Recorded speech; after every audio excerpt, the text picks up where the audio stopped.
Hi, అందరికీ నమస్కారం. ఇప్పుడు మనం మాట్లాడుతున్నాము నెక్స్ట్ వీక్లో బ్రహ్మముడి సీరియల్ ఏం జరుగుతుంది అనేసి మనం మాట్లాడుతున్నాం. ఆ పెళ్లి జరుగుతుందా, ఆ పెళ్లి జరగదా, జరిగితే ఎలాంటి పరిస్థితులు ఉంటాయి, జరగకపోతే ఎలాంటి పరిస్థితులు ఉంటాయి అనేసి ఫుల్గా మాట్లాడదాము. ఎవరినో కొత్తగా చూస్తాను సబ్స్క్రైబ్ చేసుకోండి. చాలా మంది చూస్తాను కానీ సబ్స్క్రైబ్ చేసుకోవట్లేదు. సబ్స్క్రైబ్ చేసుకున్నారంటే నేను ఇంకా చాలా రీసెర్చ్ చేసి మీకోసం సీరియల్ కోసం ఏమన్నా చెప్తా అనేసి మనస్ఫూర్తిగా కోరుకుంటున్నాం. ప్లీజ్ సబ్స్క్రైబ్ చేసుకోండి. ఇప్పుడు మనము లాస్ట్ వీక్లో ఏం జరిగిందో సీరియల్ ఒకసారి మనం అనాలిసిస్ చేసుకున్నామంటే, ఇప్పుడు ఒరిజినల్ మాయ ఎవరో మనకు తెలిసింది. ఒరిజినల్ మాయ ఎవరో తెలిసినా కానీ రాజ్ని అసలు లాస్ట్ వీక్లో సీరియల్ ముందుకే జరగలేదని నాకు అనిపించింది. మీకు కూడా అలాగనే అనిపించింది. ఖచ్చితంగా లైక్ చేయండి. ఎందుకంటే లైక్ చేశారంటే ఈ వీడియో చాలా మందికి పోతుంది. చాలా మందికి పోయిందంటే నాకు కొంచెం బూస్టప్ వస్తుంది, చేసేదానికి బాగుంటుంది. అందుకోసం చెప్తాను.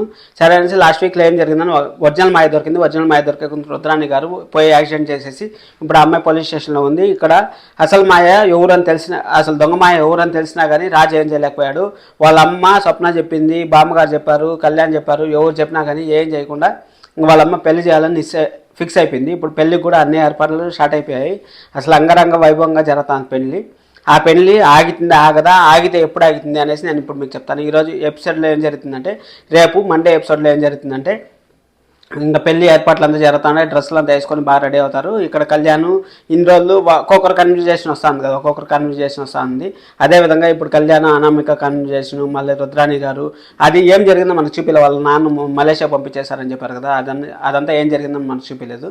ఎందుకు చూపించలేదంటే, ఇప్పుడు రుద్రాణి గారు అదే చెప్పింటారు. ఒకవేళ అది కూడా మనకు ఫ్లాష్ బ్యాక్లు చూపించాలి, సీరియల్ ముందుకు జరపాలి అనేసి అనుకుంటారు కాబట్టి మనకు చూపించలేదు. కానీ సీరియల్ ఏం జరుగుతుందంటే, రేపు ఇప్పుడు హాస్పిటల్కి ఇంజక్షన్ వేయాలనేసి డాక్టర్ ఫోన్ చేశారు కదా నిన్న. హాస్పిటల్కి పోతుంది కావ్య, హాస్పిటల్కి పోతుంది. కానీ ఆ అమ్మాయి స్పృహలోకి రాదు. రేపంతా ఇదే ఎపిసోడ్ జరుగుతూ ఉంటుంది. అక్కడ పెళ్లి జరుగుతూ ఉంటుంది, ఆ అమ్మాయి స్పృహలోకి రాదు. రేపు పెళ్లి జరుగుతూ ఉంటుంది, ఆ అమ్మాయి స్పృహలోకి రాదు. మధ్యలో కొన్ని యాడింగ్ సీన్స్ వస్తూ ఉంటాయి. వాళ్ళ నాన్న నేను చెప్పేస్తాను పోయేసి, నేను నిజం చెప్పేస్తాను, ఎందుకు ఊరికే నువ్వు పెళ్లి చేసుకుంటావు, నీ జీవితం నాశనం అయిపోతుందని వాళ్ళ నాన్న చెప్తా ఉంటాడు. అది రేపు జరుగుతుంది. మంగళవారం ఏం జరుగుతుంది అంటే, మంగళవారం స్పృహలోకి వస్తుంది. కానీ ఇక్కడ ఆల్రెడీ పెళ్లి జరుగుతూ ఉంటుంది. లాస్ట్లో తాళి తెస్తా ఉంటారు. ఆ రోజు మంగళవారం ఎపిసోడ్ అయిపోతుంది. బుధవారం ఎపిసోడ్ మనకు చాలా హైలైట్గా ఉంటుంది. బుధవారం ఎపిసోడ్లో ఆ అమ్మాయి నిజం చెప్తుంది, నాకు ఆ అబ్బాయికి ఎలాంటి సంబంధం లేదు, నేను డబ్బు కోసం ఈ విధంగా నాటకం ఆడాను అనేసి ఆ అమ్మాయి తరఫున ఎవరో ఒకరు పెద్దోళ్ళు ఖచ్చితంగా ఉండే ఉంటారు. ఆ పెద్దోళ్ళు ఊరు అనేసి మనకు కొత్త క్యారెక్టర్ రివీల్ అవుతుంది. ఆ కొత్త క్యారెక్టర్ రివీల్ అయింది మనకు సీరియల్లో నెక్స్ట్ సీరియల్ జరిగేదానికి మనకు ఉపయోగపడుతుందని నేను అనుకుంటా ఉన్నాను. ఇది జరగచ్చు, ఏమైనా జరగచ్చు. అప్పుడు బుధవారంకి పెళ్ళి ఆగిపోతుంది. పెళ్ళి ఆగిపోయిన తర్వాత ఆ మాయ ఎవరు, ఆ మాయ నాకు ఇంత అన్యాయం జరిగింది, నాకు పెళ్లి పెట్టల మీద పెళ్ళి ఆపేశారు అనేసి మళ్ళీ ఆ మాయ ఆ ఇంట్లోనే ఉండే ఛాన్సెస్ అయితే 100% ఉన్నాయి.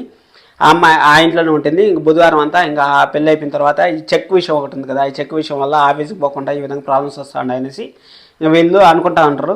చూద్దాం ఏమైనా జరగచ్చు. ఆ విధంగా జరుగుతుంది. మళ్ళీ ఈ వారం అంతా ఈ మాయ ఎపిసోడ్ బుధవారంకి ఎండ్ అయిపోతుంది. ఆ పిల్లోడిని తీసుకుపోయేది, ఆ పిల్లోడిని ఏం చేయాలి, ఇప్పుడు ఎక్కడ చేయాలి అనేసి ఇంకా 4 రోజులు అదే ఈ శనివారం అంతా అదే జరుగుతూ ఉంటుంది.